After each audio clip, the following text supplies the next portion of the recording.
Hello and welcome to my full review of WWE Payback 2020. I don't know why I said full review like it was going to be half of one. My Rev. Welcome to my Rev. The show was just last night. I stayed up, I watched the show. It wasn't on too late. I approve of that, well done WWE. And then I've been to bed, and now I'm up in the morning trying to remember what happened. So, let's see how this goes. We started on the kickoff show with the tag team match player between the Riot Squad, which was obviously Ruby Riott and Liv Morgan, and the Iconics, who I found out, well, it's not confirmed yet, the Twitter poll isn't finished, but it turns out people seem to think I've been spelling the Iconics wrong. I've only been capitalising the first I, because grammatical correctness, but it turns out I think you're supposed to capitalise both I's at the beginning. So, whoops, my bad. Anywho, Twitter is in the description, by the way, if you want to give me a follow. I was live tweeting all last night. Anywho, the Riot Squad picked up the win. So they told an interesting story in this match of, like, the Iconics trying to sow the seed of doubt in Liv Morgan's mind. And they even managed to do a spot where they hit Liv Morgan and made her think it was Ruby Riott. So they were sort of sowing those seeds of doubt between the Riot Squad. But eventually, and Liv Morgan had dropped down off the apron and was considering not coming back. And then Ruby's reaching out for the hot tag, and Liv Morgan marches back up the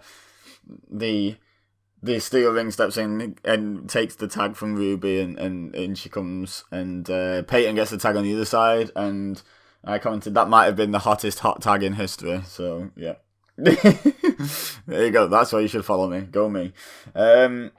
Eventually the Riot Squad pick up the win and have an emotional little hug and go over to they went off to the kickoff show set and cut a promo immediately after the match, like with the kickoff panel, which I thought was kind of interesting, actually. Something that they could consider doing more of in future. It was an alright little tag match. It was a pre-show match. It wasn't going to be anything amazingly special. There was a few, like, super botches, because the only really polished wrestler amongst these four is Ruby Riott. I think Liv Morgan whiffed on some... I can't even remember what the move was, but I remember thinking, oof, that whiffed. That missed a bit, by a fair bit.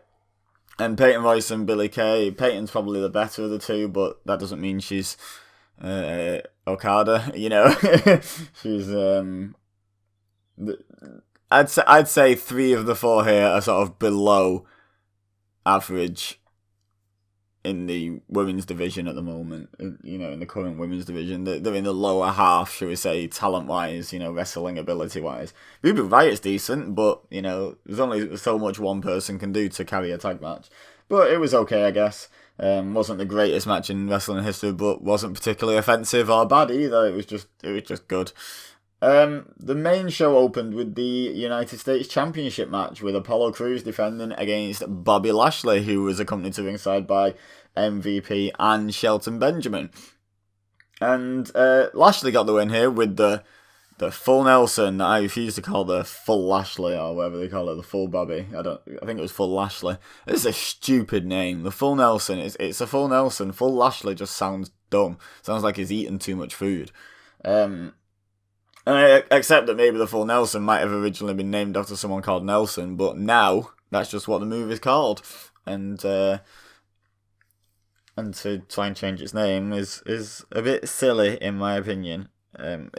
Like when they called it the Master Lock, yeah, it makes sense. I'm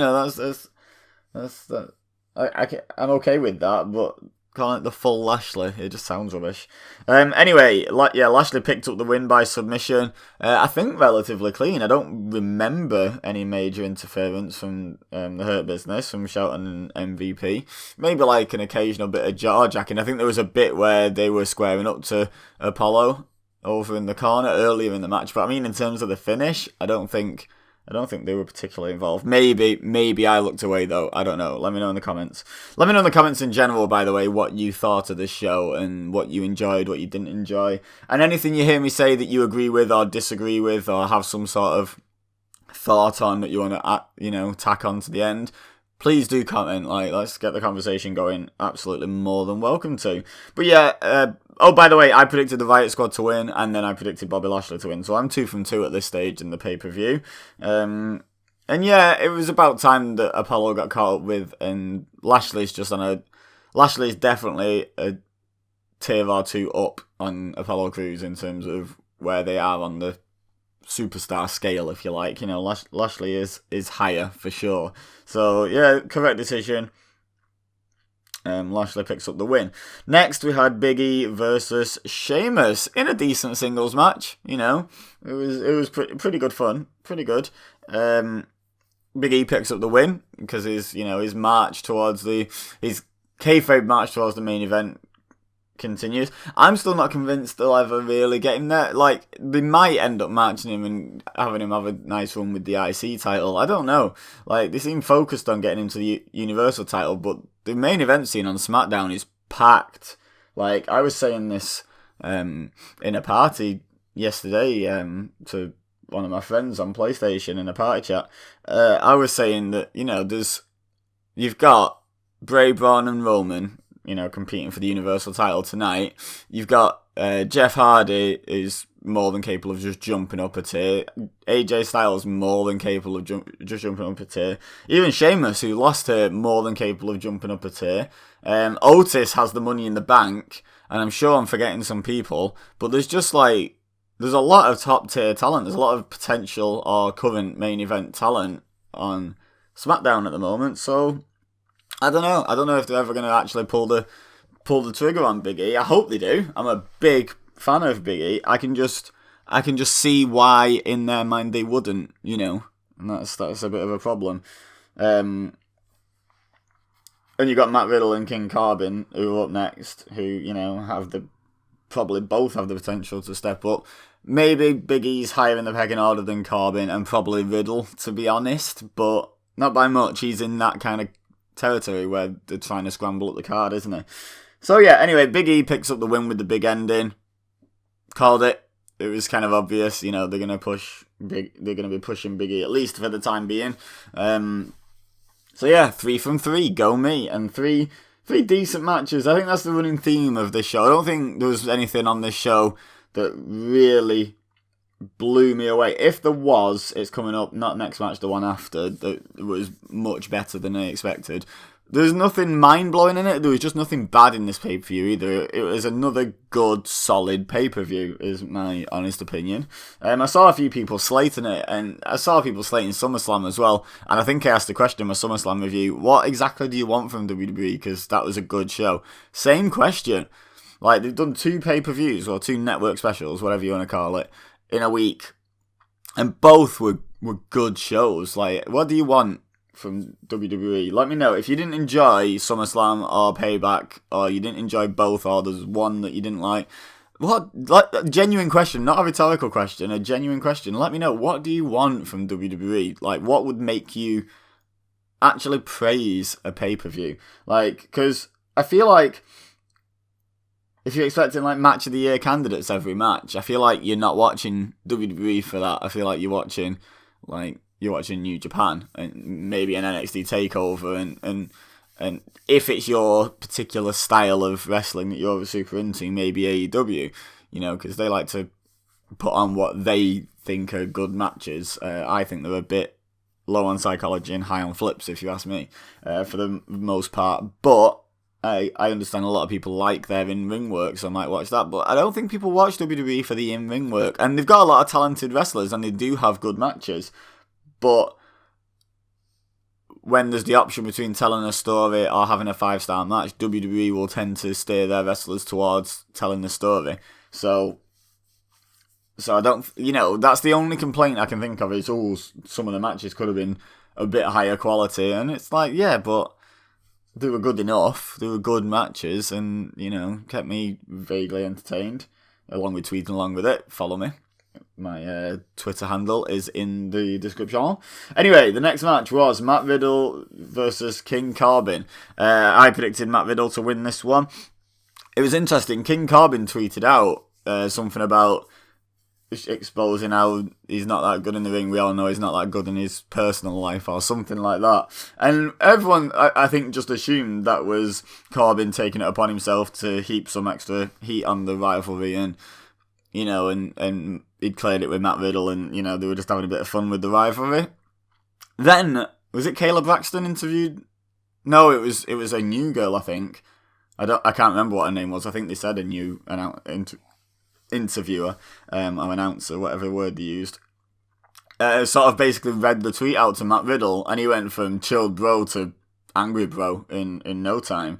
And when they did that segment, I thought, oh, okay, they're actually bringing up the real life issues, which I'm not sure how wise a move that is, considering this guy's supposed to be a babyface, and they're just being like, hey, remember that time you were accused of assaulting someone because and that accusation stemmed, or abusing someone, sorry, and that accusation stemmed from you definitely cheating on your wife, confirmed cheating on your wife. I don't know, it was a weird move. But with that said, I think I even tweeted it out. It was either going to mean that Matt Riddle won convincingly. I said squash, probably the wrong word. It was never going to be a squash on pay-per-view. But it could have been. Matt Riddle's first ever match was on TakeOver. First pay-per-view level match, if you like, on a TakeOver was a squash against Cassius Ohno, wasn't it? But yeah, anyway, yeah, I was like, he's either going to squash Corbin here, or he's going to lose because he's too angry, kind of thing they're going to use against him. Turns out neither happened. He still just won after being dominated for most of the match. So I don't feel like he really got retribution there. He came in super angry, got beaten up for a bit, hit a couple of moves and won. I think he won. Did he win with his twisting senton off the top? Which is interesting. Maybe Vince doesn't like the Bro Derek. It's too much like a tombstone or something. Who knows? Anyway, Matt Riddle picks up the win. That's what I predicted. 4 from 4. And then we're halfway through the show, and then it all starts to fall apart in terms of predictions. Not in terms of quality, the show was good, but in terms of my predictions, it all starts to fall apart.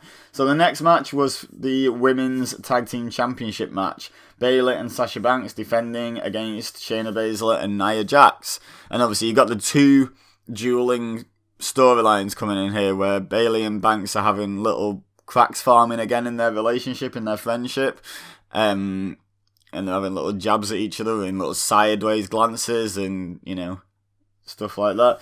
And then on the other side, you've got Shayna Baszler and Nia Jax, who are very upfront about the fact that they don't like each other and would quite like to be beating each other up, but hey ho, we're teaming up and beating up Bayley and Banks instead. So sort of two kind of dysfunctional teams fighting out for the tag titles. And with hindsight, as soon as this match was over and I realised I got my prediction wrong, I was like, yeah, should have seen that coming. Because the one thing that WWE really like is an odd couple tag team. They love putting the tag titles on teams that don't really have any business being a team. Your John Cena and Shawn Michaels teams, or your Shawn Michaels and Steve Austin, or your Austin and Undertaker. There's a lot of examples in history, and I know I've only named 3, but it'd be boring for me to rattle them off, and I'm doing it off the top of my head first thing in the morning. It's not even 8 a.m. yet, so give me some leeway. Yeah, I think Cesaro and Sheamus still weren't getting along when they won their first tag titles, for a more recent example. But yeah, They like doing that, so I probably should have seen that coming. And it's good storytelling in terms of the cracks between Bayley and Sasha. There wasn't really a lot of sign of that. There wasn't a lot of friction between them, but just losing in itself is widening that crack a little bit. So the finish came. This match was surprisingly good in my opinion. Is that fair? I suppose. And you can hate this all you want in the comments, but I suppose I was sort of expecting Nia Jax to drag the whole thing down, because I hate Nia Jax, and I don't mean as a heel, I don't mean the character, I just don't enjoy the experience. I think I put on Twitter, I flinch every time she does an offensive move, because I'm waiting for her to hurt someone. I think she's unsafe, I think she's seemingly not done much to improve that, because it's not improved, or if she has done something, then maybe this just isn't for her. I don't like her look, I don't like her promos, I don't like her matches, I don't like her voice, there's nothing that I like about Nia Jax. There's nothing, I don't want to watch her lose. I just don't want to watch her. She's got real, what used to be called X-Pac heat, and I think unfairly. She's got real X-Pac heat with me, though. Anyway, enough of that rant. So I was sort of I think the name Nia Jax was making me not expect much, but I should have been looking at the other three names, because like I said on the kickoff show, one good wrestler isn't enough to salvage the match. Well, in a tag match, one bad wrestler isn't really enough to derail it. I suppose she could have been, but in this case she wasn't. Because you've got Bayley and Sasha Banks in there, and Shayna Baszler's really good as well, like, underrated, I think, in ring. People don't recognise quite how good she is, I think, sometimes. So the match came, she went for the Coquina Clutch, whatever she calls it, Carafuda Clutch or something, I don't know. I'm going to call it the Coquina Clutch on Bayley, I think. Then Sasha came in to try and break it up, so she broke off and went after Sasha, took Sasha down and put like an Indian deathlock on her, then grabbed Bayley back into the Coquina Clutch and fell back, so she had the deathlock complete on Sasha. And then Sasha started reaching around to try and like grab at Shayna, like at her face or her neck or something to break it up. And Shayna grabbed her arm and choked Bayley with Sasha Banks' arm while she had Sasha in an Indian deathlock. It was a really unique finish. It kind of made Bayley and Banks both look a bit daft, to be honest, and just getting completely owned by this one person. But Shayna's a legit, MMA bad donkey. So, it's... I suppose it's forgivable for Bayley and Banks to get caught up like that. And Bayley ended up tapping, technically, at the hand of Sasha Banks, which is interesting. Shayna and Nia won the Women's Tag Team Championships. And I was wrong. I predicted Bayley and Sasha to retain. I really should have... I should have seen this one coming. Sometimes I'm like, oh, okay, that surprised me. Why the hell did they do that? Or, some sort of reaction. That one, I reacted like, yeah, I should have got that one. Like, I should have seen that coming. Anyway, after they did a post-match interview with Charlie Caruso, I say a post-match interview, Shayna was trying to talk and Nia was running around like a ADHD-riddled kid that had just won a bag of Skittles. Like, she was just going mad. And overly celebrating, and I get what she was going for, and I actually tweeted the only positive thing I can say about Nia is at least she embraces how unlikable she is, and yeah, she seemed to be like, hey, everyone hates me, I'm not a very likable person, I might as well turn that up to 11. So yeah, she was running around over celebrating. Shayna was like trying to do an interview with Nia, and then ended up just sort of sending Charlie away and being like, alright, looks like we're celebrating, like, by running around and screaming, so let's do that. But obviously didn't start running around and screaming. But yeah, all in all, pretty decent match. I'd say the best match of the night so far. It's sort of like a real sleeper match that just came out of nowhere, and I don't think people were expecting too much from, but it was really good. Up next, speaking of unexpected, Keith Lee versus Randy Orton. So I was umming and ahhing about this one, and eventually sided with Orton to win, to keep his momentum up against Drew. But that's not what happened. Keith Lee won clean with a spirit bomb in, according to Wikipedia, 6 minutes and 40 seconds. The shortest match on the card. And I was sort of thinking this would be quite a long one, and potentially the show stealer. Which you're doing well to steal a show in 6.5 minutes, just over. And Keith Lee won clean. Which... good, great, building the new star. Just strange considering Orton's still going to be in the title picture, unless they're going to turn it into a triple threat. Keith's going to be like, hey, I earned my way in here, kind of thing. That's possible. So maybe that's the route they're going. But yeah, I was just surprised. I was surprised Keith won. I was super surprised by how quickly and almost easily he won. They did the storytelling of look how big this man is. Then they did the storytelling of look how athletic this man is, introducing him to the new audience. Randy was bumping around like a beast for him, like really trying to put him over, you could tell. They were trying to get him over. And then it was over. And it was like, oh, okay. I was sort of expecting a sort of prolonged bit of Orton heat in there. And I was also expecting an Orton win, so I was just surprised all round. But yeah, that's that. Good match, too short to be a great match. Clearly the focus of that match was purely get Keith Lee over. Like, that was the only objective of that match.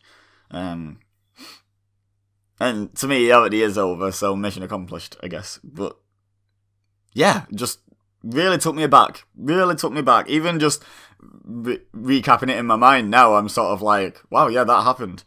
Anyway, the next match, tag team match player between Dominic and Rey Mysterio and Seth Rollins and Murphy. So this was kind of just your quintessential tag match for the vast majority. You know, it was working over the babyface, quick tags for the heels, cheating where possible. Dominic getting the work over, because he's the inexperienced wrestler. Ray eventually gets the hot tag, yada, yada, yada. When push came to shove, I think Murphy booted Seth in the face. Was it a super kick or a big boot? I can't remember the exact detail. But yeah, I think I heard the commentary call. I think I'd looked at my phone. I think I tweeted something. I read a tweet. And they were like, oh, Murphy hit Rollins, kick Rollins. So I'll have to rewatch the exact spot. But anyway, then Rey Mysterio ends up picking up the win over Murphy. So Rollins, after the match, is pretty unimpressed. Oh, by the way, called it. Like, I predicted the Mysterios to win this one. So, wait. I didn't get Nia and Shayna winning, so that was 4 out of 5. Didn't pick Keith Lee to beat Orton, so that was 4 out of 6. But then I did pick the Mysterio, so that's 5 out of 7. Okay, up to 5 out of 7. Anywho, yeah, Mysterio picked up the win over Murphy. Then after the match, Seth Rollins was like unimpressed with Murphy and just walked away. I genuinely thought he was going to beat him down. Like at one point, the look he was giving him was like pre-beatdown look. But in the end, he just walked away. Disappointed.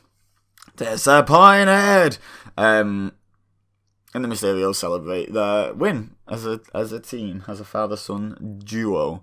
Yeah. So suddenly, and I don't know if they'll actually go somewhere with it, but cracks being shown in the relationship between Rollins and Murphy. Maybe they're going to split those. Heard a rumour that Rollins might be taking a bit of time off, but I don't know how true that is. So I don't know if that's how they'll write him off. He's just walked away. He could just not show up for months now. Like Murphy could be like, where'd he go? Where my Messiah? Kind of thing. Anywho, main event. This is what everyone was watching for, let's be honest. The Fiend, Bray Wyatt, defending the Universal Championship against Braun Strowman and Roman Reigns. Asterisk, question mark. Roman Reigns hadn't signed his contract that anyone had seen going into this match. But Paul Heyman throughout the night had promised a couple of times, well, he will, and he will win, and he will leave with the Universal Championship. And then Bray and Braun came out to the ring, and the referee just rang the bell. The commentators barely questioned where Roman was. The referee didn't seem fussed. Like, I guess, hey, you didn't sign the contract, you're out, big dog. So Bray and Braun have, another big brawl all over the place. Braun goes through the announce table. I think Braun takes Bray off the stage through some tables at stage side. It was a mighty 1 foot fall that they both took, and then they fought all the way back to the ring, and Braun goes up to the top rope, and you're like, something shifty here. Why would he be doing that? And then Bray superplexes Braun, and they do the ring break spot, and Charles Robinson takes the best bump of the night. Just incredible stuff. Go back and watch that clip. Charles, Little H, bump of the night. Kudos to you, my friend. It goes basically after the ring's collapse, goes over the top rope that's still attached. And yeah, so the Bray's down, Braun's down, the ring's down, and then Roman Reigns. Old Shield music hits, so he hasn't got a new theme. We still haven't seen his gear because he came out in a tank top and pants. He didn't seem to be dressed particularly in gear as such. He came out, he signed the contract to join the match, which I'm not sure what the legal standing of that is to join a match halfway through it legally, but within kayfabe world. But he did. He joined the match and came down to the ring and tried to pin Bray Wyatt, the one who did the superplex that broke the ring. A new ref in tow, by the way. New ref came down to the ring. So then Wyatt obviously kicks out because he just did a superplex. It's not often you lose a match by doing a superplex then being pinned.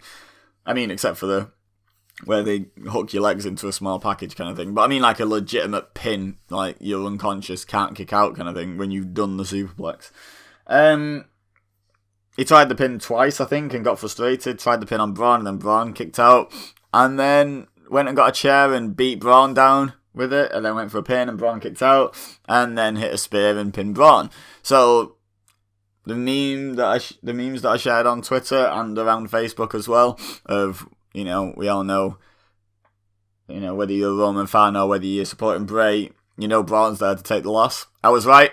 I actually picked Bray. I thought they might put off the Roman Reigns Universal title win. Apparently not. Apparently they're going for full heat immediately, which, fair enough. You know, I'm not mad about the decision at all. I'm not mad that I was wrong. I'm only a little bit disappointed that Bray's once again not had that much of a reign with the title, you know, 1 week, and then loses the title to Reigns. Admittedly without losing the title, but he ain't getting it back now. Like, not for a while at least, if at all. You know, like, that's it, Reigns carrying that belt, I feel now, for possibly up to next WrestleMania at least. You know. So, kind of a shame for Bray.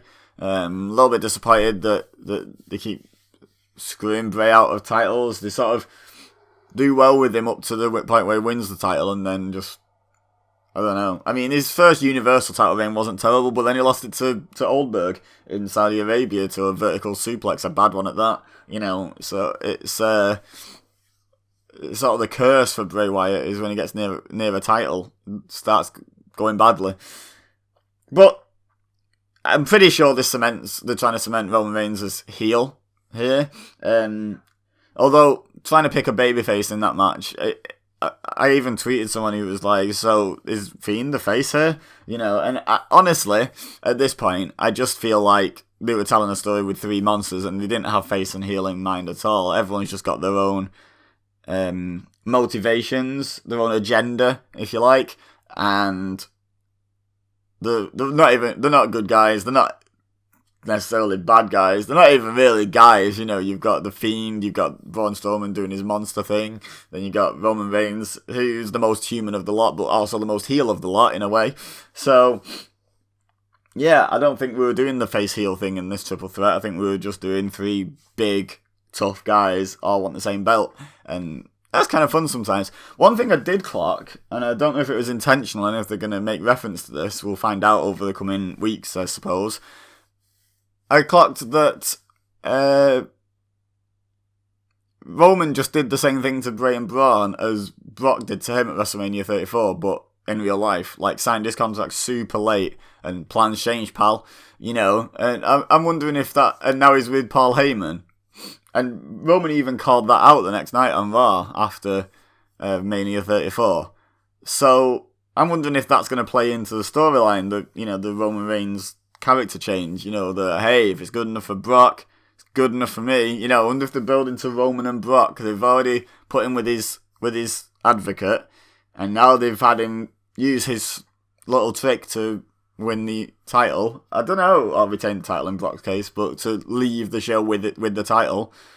Don't know, some interesting parallels there. Let me know what you think of that theory. Is that on purpose, or am I just reading more into it than WWE Creative have put thought into it? Possibly, that's always a possibility.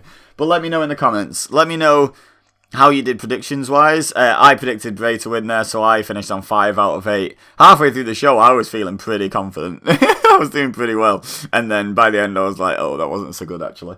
But yeah, let me know how you did. Be honest, you know, just out of curiosity. No one's going to be super amazed that you got them all right. Although, kudos to my man Josh Robinson00. Check him out. He got all of his predictions right. He went 8 for 8, so fair play. He's got that inside scoop, guys. He obviously knows. He's got a direct line to Vince McMahon. Vince McMahon leaking spoilers to Josh Robinson, so go check him out for future predictions, as long as you're happy having the show spoiled for you. No, but fair play. Like, I can't remember the last time I got an entire show right, so pretty good going there, Josh. Well done. Yeah, so let me know how you did. Leave a like if you enjoyed this video. Let me know how you found the show in the comments. Let me know how you liked the video by leaving a like. That's how we tend to distinguish the two. Don't forget to subscribe if you're new here and share with your friends if you think they would enjoy. Also, check the description. It's got my other channels, my social media, and my Patreon down there where you can support me for just $1 per calendar month. But for now, all I have left to say is thank you very much for watching. As always, I've been EBEZA, you've been amazing, and I will see you next time.